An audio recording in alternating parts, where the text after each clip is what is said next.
I didn't really feel anything anymore. And it was just giving me the instant hit. And then 5 minutes later, I wanted it again. Admitting to herself that she was addicted to sex wasn't easy for Rebecca. The mum of 3 from Tadcaster has never been unfaithful, but her sudden and uncontrollable need for sex ultimately destroyed her relationship. It was literally the first thing I thought about when I woke up, and I couldn't get it off my mind. And I felt like everything reminded me of it. And the addiction got so bad that even if I was having sex 5 times a day, it just wasn't enough for me. And where do you think you draw the line between someone who likes sex and someone who's an addict? Before the problem, I had quite a normal, healthy sex life, and I enjoyed sex. During the addiction, I was getting no satisfaction. It's the way people think about addiction.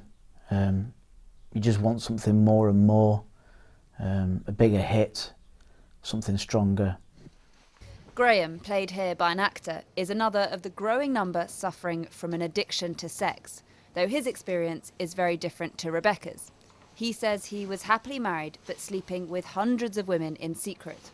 You start out with an affair outside the main relationship, which moves on to having multiple other partners, paying for sex.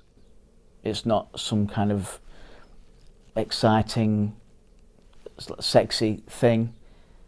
You know, it's an appallingly painful and gross set of behaviours which destroy lives.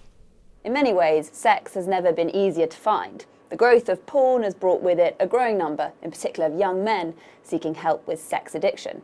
I've always had a yearning and a longing, and I see it. Celebrities like Russell Brand have spoken out about their addictions.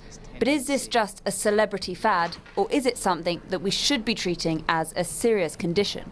When you know you're doing something that is causing you problems, is creating an issue for you, you try stopping it, you can't stop it, you keep doing it, even though you know it's causing problems, then that to me is a fairly clear definition of doing something that has become an addiction. The Department for Health say that help is out there for those who need it.